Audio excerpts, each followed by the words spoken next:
Iniciando a parte 2 do nervo vago, a importância na prática clínica. Antes de começar a segunda parte, só deixar bem claro, cada slide ou cada imagem dessa tem uma referência bibliográfica. Foram as revisões científicas mais recentes que eu fiz no PubMed e em alguns outros sites de referência. Bom, a segunda hipótese veio através de alguns artigos que foram chegando sobre a estimulação do nervo vago. A estimulação do nervo vago geralmente é realizada pelo médico. Então, eles fazem uma inserção, né, uma cirurgia, eles fixam um eletrodo justamente no nervo vago ao nível das carótidas, do lado esquerdo e direito, e esse aparelhinho fosse um marca-passo, ele fica mandando estímulos. Então, é um estudo que já é realizado por muitos anos pelos americanos. Então, esse artigo mostra justamente essa questão, essa credibilidade da estimulação do nervo vago. Então, estudos mostram o potencial, além das indicações aprovadas pelo FDA. O FDA é a Federal Drug Administration, que é uma entidade americana importantíssima mundialmente, pela liberação de medicamentos, de aparelhos, né, médicos, etc, etc. O FDA bateu o carimbo, liberou aquele medicamento, aquele equipamento, é porque tem informações científicas relevantes. E eles já fazem esse trabalho, né, desde 1997. Então, para a epilepsia refratária e depressão, já é visto cientificamente que a estimulação do nervo vago ele tem uma ação importantíssima. Os novos ensaios mostram o potencial para dor de cabeça, artrite, asma, dor, fibromialgia, coisa que eu estou fazendo com os pacientes, transtorno bipolar e demência.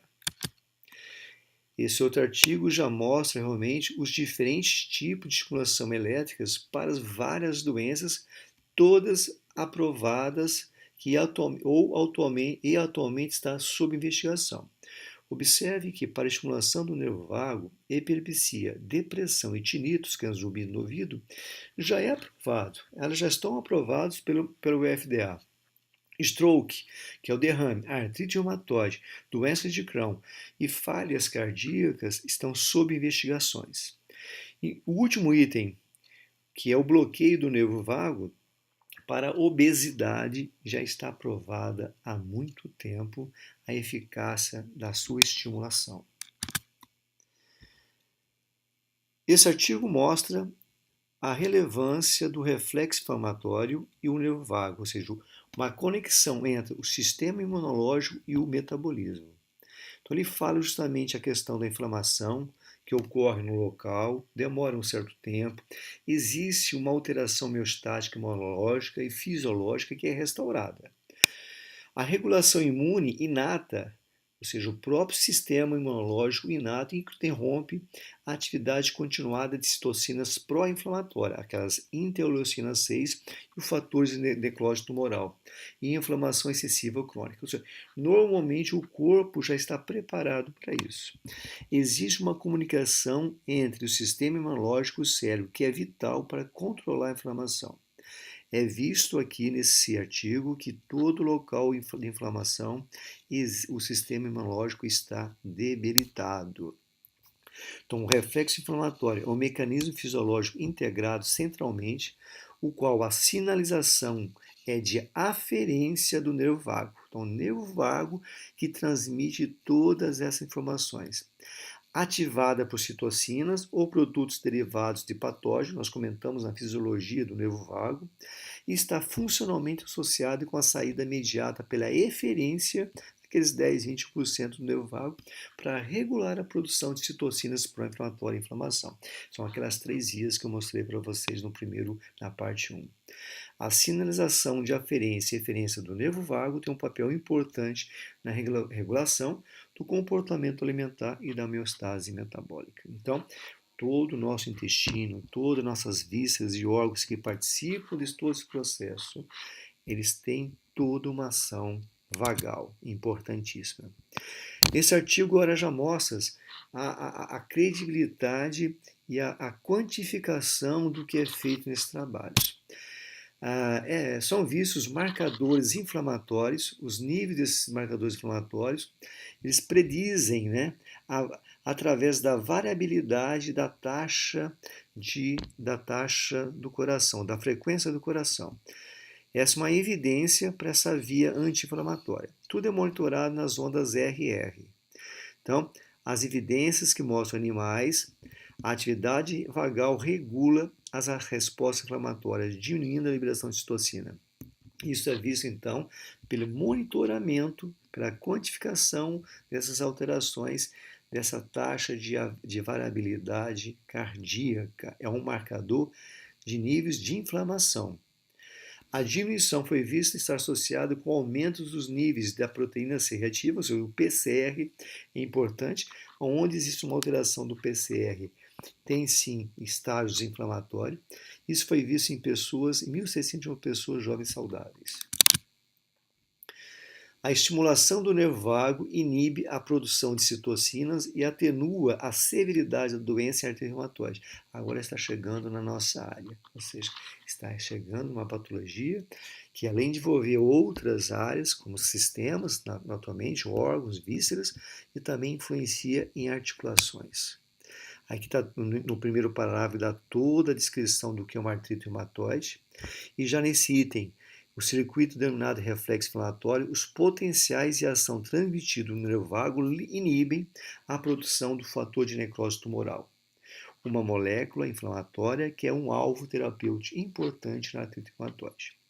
O segundo parágrafo é muito importante. Eu fui pegando ideias desses artigos. Em estudo de estimulação do nervo vago em humanos para verificar se ocorre inibição do fator necrose tumoral em paciente com epilepsia, foi administrada uma corrente com uma frequência de 20 Hz. Por outro lado, os pacientes com artrite reumatoide foi administrada uma corrente de 10 Hz. Todos mostraram evidenciar uma redução do fator necrose tumoral alfa. Ou seja, as frequências têm um papel importante na modulação da condução neural e na liberação desses neurotransmissores. Então, eu trouxe agora para a terapia manual. As minhas mobilizações agora, do Maitland, por exemplo, que eu faço, eu mudei 60 movimentos em um minuto, eu já alterei essa frequência justamente para verificar se tem alguma alteração, né, de resposta sintomática do paciente através de sinais comparáveis que eu tenho com o meu paciente. Estou usando o frequencímetro, né, o oxímetro no paciente, e tenho observado alterações evidentes quando faço a técnica aplicada para a modulação do nervo vago na terapia manual. O equilíbrio do sistema nervoso autônomo para reduzir a inflamação na artrite reumatoide, ou seja, todo local que existe uma inflamação, existe um desequilíbrio do sistema nervoso autônomo. Existe uma preponderância do simpático sobre o parasimpático na maioria das vezes. Então, a partir do momento que a gente consiga, de alguma forma, não importa a técnica aqui, equilibrar esses dois sistemas, esse sistema inflamatório, ou seja, essa reação inflamatória, ela começa a ser debelada pela ação vagal. Então, os autores desse artigo descobriram que a estimulação da chamada via anti-inflamatória colinérgica pela estimulação elétrica eferente do nervo vago ou ativação farmacológica da subunidade alfa-7 dos receptores de nicotina e da acetilcolina melhora os sinais e sintomas clínicos da artrite, reduz a produção de citocinas e protege contra a destruição progressiva das articulações. Então, isso é muito importante, né, pelos trabalhos que estão sendo feitos. A estimulação inibiu significantemente a produção desse fator de necrose tumoral e da interleucina 6 e melhorou a gravidade da doença, mesmo naqueles pacientes que eram resistentes à terapia medicamentosa. Então, isso é um fato muito importante. Uma revisão do uso da estimulação do nervo vago no manuseio da dor crônica, é o que a gente vê na maioria dos nossos pacientes. Então, fala sobre a analgesia, que é potencializada, né, pela ação vagais. O nervo vago direito, isso é importante, ele é responsável pela inervação do nódulo sinoatrial. E o nervo vago esquerdo inerva o nódulo atrioventricular, ou seja, o direito atua no pacemaker, ou seja, na frequência cardíaca. Isso eu monitoro no oxímetro. Eu já fiz mudando essa frequência cardíaca, diminuindo a frequência cardíaca no paciente. E o lado esquerdo, ao nível da contração muscular. Aí entra uma pergunta: será que realmente os pacientes que usam a marca-passo, principalmente esses idosos, será que realmente eles precisariam desse marca-passo? Porque o paciente idoso tem todo um quadro clínico de cervical toda travada, bloqueada. Então, será que realmente foi visto isso? Os estudos clínicos e indicações para uso da estimulação do nervo vago em patologia de dor crônica envolve alodínia trigeminal, fibromialgia, dor de cabeça, dor pélvica crônica e outros estudos. Com base em tomografia, projeção de pósitrons, a estimulação do nervo vago também parece afetar os locais da Pain Network, incluindo o tálamo e hipotálamo. Esse Pain Network é aquela rede interna cerebral que tudo acontece, né, pela modulação das dores. O artigo publicado recentemente para Scientific American, Trace, a primeira pessoa que começou a pesquisar sobre a estimulação do nervo vago, ele viu um enorme potencial em diminuir ou reduzir a inflamação do hospedeiro, modulando a citocina inflamatória proximal do fator de negócio moral alfa. Esse artigo é interessante. Ele afirma: você precisa de um nervo para tratar a dor. Então, uma razão neurobiológica para a ativação do nervo vago ou ativação vagal no manuseio da dor. Esse primeiro parágrafo fala o que acontece, né, com a dor, com áreas de dor no corpo humano, lembrando que existe sempre uma alteração simpática ativa, porque vai levar uma alteração da microcirculação local, mudando, né, alterando, sim, essa perfusão sanguínea, levando a isquemia dolorosa, estimulando, né, esses mecanismos receptores, nociceptores, o receptor tipo 4, devido a uma produção de hipóxia muscular e assim por diante. Essa inflamação desempenha um papel importante na dor e pode mesmo induzir a dor por si só. Então, mostrando realmente que todos os tecidos, como pele, medula espinhal, nervo periférico e dorsal, também estão afetados. O papel da estimulação do nervo vago e os efeitos antinociceptivos da adição do nervo vago ou da acetilcolina, que é o principal neurotransmissor do nervo vago. Então, aqui é apenas para ratificar a importância da liberação da acetilcolina, que é o principal neurotransmissor anti-inflamatório do nosso corpo humano. E para terminar os artigos, esse artigo interessante sobre a conexão anatômica do diafragma, a respiração, a influência da respiração no corpo como um todo.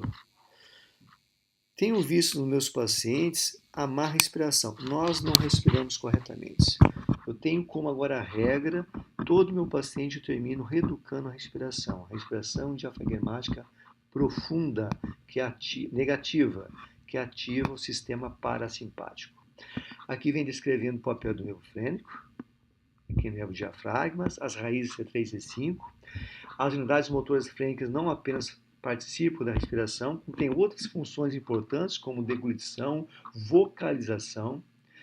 E também é importante lembrar que o nervo frênico recebe a aferência do pericárdio, fígado, veia cava, peritônio, pois contém tantas fibras sensitivas com os motores. Aqui já tem explicação por que um paciente com ombro direito, com dor no ombro direito, né, pode ter como causa o fígado, é devido a essa inervação, essa convergência de informações no corno posterior. E com referência à neurologia, o nervo frênico, ao longo da sua trajetória, faz uma anastomose com o vago, enquanto o vago percorre a região crural do diafragma, inervando essas áreas. Então, nós temos um diafragma, uma inervação diafragmática frênica e diafragmática vagal. Olha só que interessante. O vago e o hipogrosso estão entre os nervos que inervam a dura mater, ou seja, aí vem a explicação do trabalho que estou fazendo, né, de mobilizando lá em cima, nível C1, C2. Portanto, o nervo vago inerva a região crural do diafragma. Pode afetar diretamente o sistema de membranas de tensão pericípica, produzindo uma gama de sintomas relevantes. E de acordo com os estudos recentes, o músculo reto da cabeça posterior menor, aquele que eu mostrei lá no início, aquela imagem, que faz parte da fáscia profunda, está diretamente conectado à dura, através da junção miotendina, ou seja, com a ponte miodural. Consequentemente, as membranas de tensões recíprocas. Além disso, o ligamento nucal é inervado por C2, que está ligado diretamente à dura mater. E o músculo trapézio faz parte da fáscia tóraco-lombar e possui inervação próxima ao nervo vago. Olha que interessante. A fáscia tóraco-lombar é um ponto importantíssimo na região T12L1. Ela conecta praticamente as duas extremidades do corpo, né, até a fáscia plantar, até a base da nuca. Então, esse artigo sobre o diafragma me deu diretrizes justamente para mostrar o trabalho que é feito lá em cima ao nível de C1. Como que eu trabalho? Meu trabalho é feito através de uma avaliação bem consciente, através do conceito Maitland, que é uma das avaliações preconizadas pela terapia manual, pela Escola Australiana de Terapia Manipulativa. Essa avaliação envolve o exame subjetivo e o exame objetivo.